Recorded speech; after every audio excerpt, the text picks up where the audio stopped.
Bapak, Ibu, Saudara yang dikasihi Tuhan, saatnya kita akan bersama-sama membaca dan merenungkan firman Tuhan. Karena itu, mari kita berdoa. Allah Bapa yang Maha Kuasa, kasih-Mu yang senantiasa Engkau curahkan kepada kami. Dan kami percaya hingga saat ini Tuhan tetap menjaga dan mengasihi kami lewat kehidupan kami.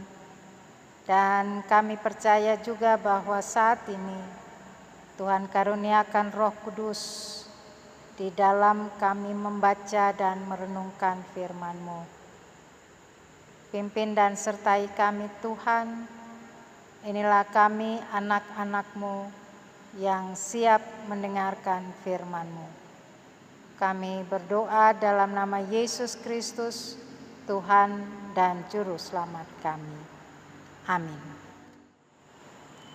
Pembacaan kita pada saat ini terambil di dalam 2 Korintus pasal 5 ayat 11 sampai 15. Yang mengatakan,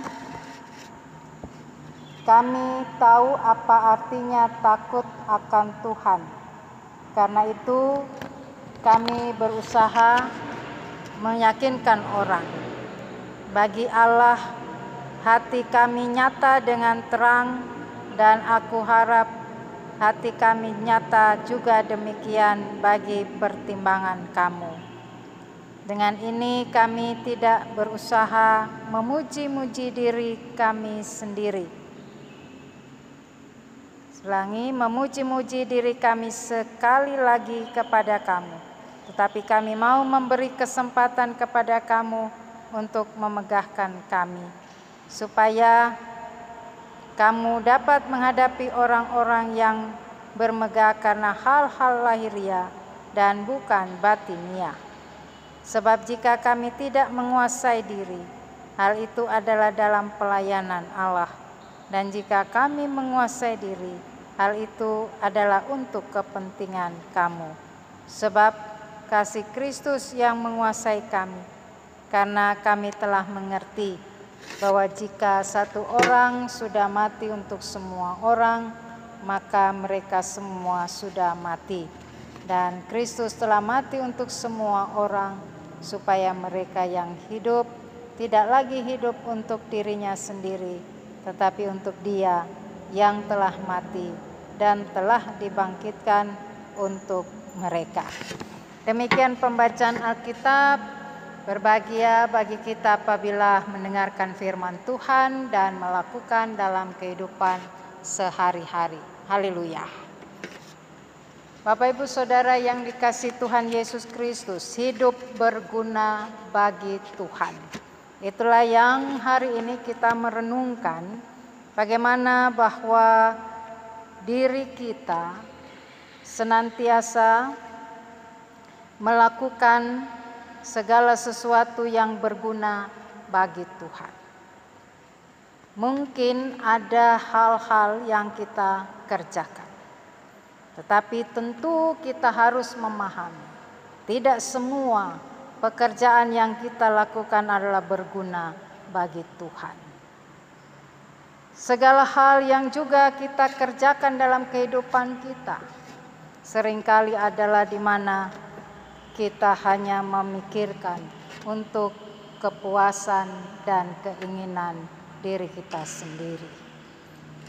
Sehingga dengan demikian seringkali ada cara perilaku di dalam pikiran dan juga di dalam tindakan kita yang seringkali itu tidak memberikan suatu hal-hal yang dimana kita menghargai diri kita sendiri dan juga kita dapat memperoleh apa yang sesungguhnya, di mana orang lain juga akan memberikan suatu apresiasi di dalam kita melakukan segala kehidupan kita dengan baik dan benar. Bapak Ibu Saudara yang dikasihi oleh Tuhan, maka pada saat ini kita mendapatkan apa yang menjadi pengajaran Rasul Paulus kepada jemaat di Korintus. Rasul Paulus berbicara soal pelayanan-pelayanan yang dilakukannya. Hal ini bukan berarti ingin supaya ia dapat menerima pujian. Bukan juga ingin supaya ia memperoleh suatu hal yang dimana bahwa itu menguntungkan bagi dirinya. Ia melakukan segala sesuatu bukan supaya ia mendapatkan kekayaan dari setiap kerja dan pelayanannya. Bukan pula bahwa segala sesuatu dia mengukurnya dengan materi. Oleh karena itu, maka di dalam pengajarannya kepada jemaat di Korintus dalam suratnya yang kedua ini, Rasul Paulus hendak menolong jemaat di Korintus supaya mereka tidak terjebak dengan cara-cara berpikir yang diberikan oleh berbagai ajaran-ajaran sesat. Pengajaran-pengajaran sesat yang berkembang pada saat itu. Dan pengajar-pengajar sesat ini mereka menyampaikan atau memberikan ajaran-ajarannya untuk di dalamnya mereka hanya memahami bahwa hidup itu bagaimana supaya senantiasa hanya mendatangkan satu pujian dan keberuntungan. Artinya bahwa di dalam pengajaran-pengajaran sesat itu, setiap orang yang melakukan pelayanannya, mereka selalu dibandingkan ataupun juga mereka senantiasa mendapatkan ukuran-ukuran nilai-nilai yang hanya secara materi saja, secara jasmania saja.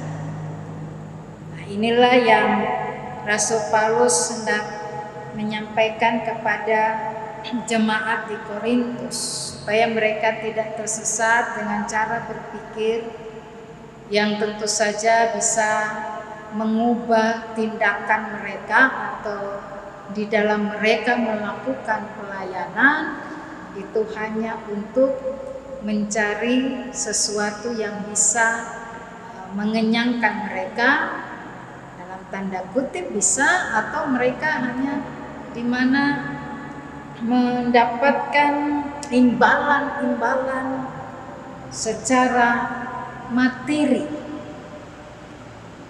Bapak Ibu Saudara-saudara yang dikasihi Tuhan, karena itu apa yang hendak kita pelajari dari Rasul Paulus ini, maka di situ Rasul Paulus ia menyatakan bahwa ada kebanggaan di dalam dirinya sebagai pelayan Yesus Kristus. Dan kebanggaan itu berkaitan dengan penderitaan. Ia melakukan segala pelayanan, mendatangi berbagai kota,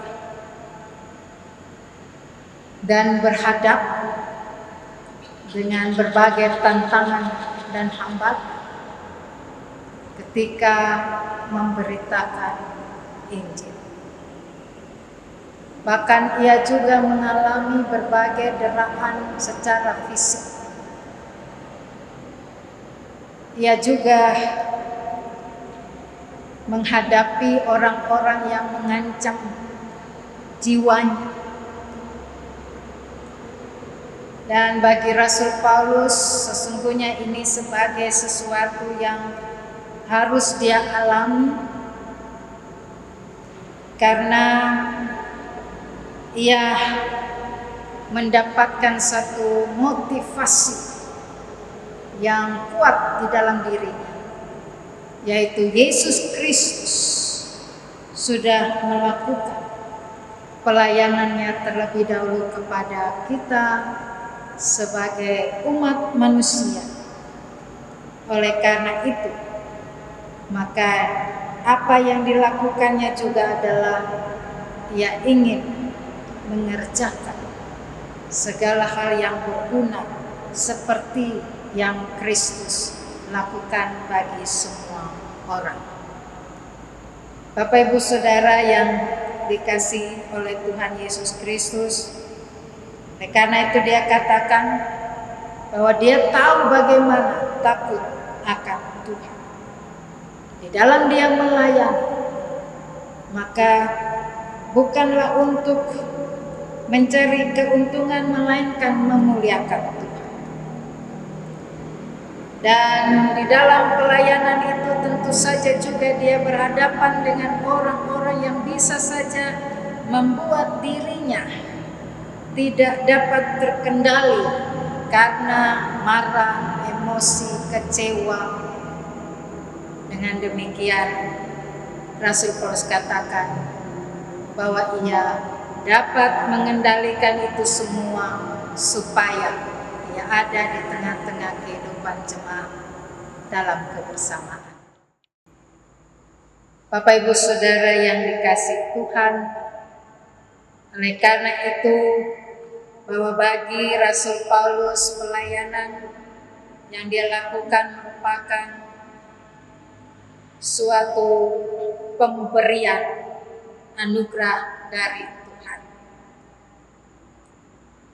Apa yang senantiasa dilakukan oleh Rasul Paulus bukan untuk di mana ia memuji dirinya sendiri,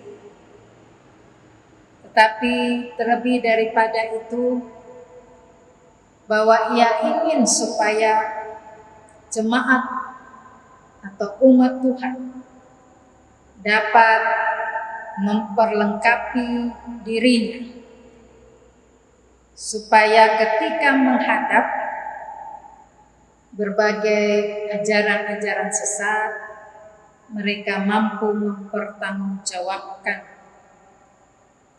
iman dan ajaran yang sesungguhnya. Dalam hal seperti itu, Paulus mengajak jemaat di Korintus adalah supaya mereka menerima pelayanan yang diberikan kepada mereka. Dan mereka juga melakukan itu adalah supaya mereka senantiasa mendatangkan satu kebanggaan di dalam diri untuk kemuliaan bagi Yesus Kristus. Bapak Ibu Saudara-saudara yang dikasihi oleh Tuhan, sehingga di dalam ayatnya yang ke-15 Rasul Paulus katakan bahwa Kristus telah mati untuk semua orang, supaya mereka yang hidup tidak lagi hidup untuk dirinya sendiri, tetapi untuk Dia yang telah mati dan telah dibangkitkan untuk mereka. Ungkapan ini tentu saja menjadi sesuatu yang mendorong Rasul Paulus melakukan pekerjaannya melayani Tuhan. Dan juga di dalamnya Ia menyatakan bagaimana supaya hidup yang senantiasa memaknai kebenaran di dalam Yesus Kristus bagi orang lain. Sehingga hidup itu bukan untuk diri sendiri, tetapi adalah di mana memandang kepada Kristus yang sudah hidup untuk kita, maka kita pun akan menunjukkan bagaimana kehidupan kita ini senantiasa juga berguna bagi orang lain. Karena itu, melalui bacaan kita pada saat ini, kita bersama-sama memahami akan firman Tuhan ini, yaitu hendaklah supaya kita selalu mendatangkan pujian dan hormat bagi Tuhan Yesus Kristus. Kita tidak mendatangkan mencari pujian dan kehormatan kita hanya untuk hal-hal yang sesaat, yang menyenangkan diri sendiri karena keberadaan dunia ini. Tetapi kita juga harus senantiasa menerima segala pekerjaan pelayanan yang dipercayakan kepada kita di tengah-tengah kehidupan gereja, bahkan juga itu di dalam kehidupan dengan masyarakat. Sebab itu, Bapak Ibu Saudara yang dikasihi oleh Tuhan, bahwa kita mengingat Rasul Paulus katakan kalau kita hidup, maka kita selalu menyatakan hidup kita yang berbuah. Dan buah itu adalah buah yang manis, yang tentu dapat dinikmati oleh banyak orang, dan semua orang akan menghargai kehidupan kita sebagai milik Kristus, dan mereka sendiri juga akan menghormati keberadaan kita karena kita adalah juga orang-orang yang percaya kepada Yesus Kristus. Sehingga dengan demikian, dalam setiap perilaku, sikap, dan tutur kata kita tentu saja senantiasa seturut dengan Yesus Kristus. Sebab itu mari Kristus menggerakkan kita semua untuk hidup bagi orang lain. Kita berguna bagi orang lain karena Kristus sudah menyatakan segala sesuatunya berguna bagi kita. Tuhan akan memberkati kita. Amin.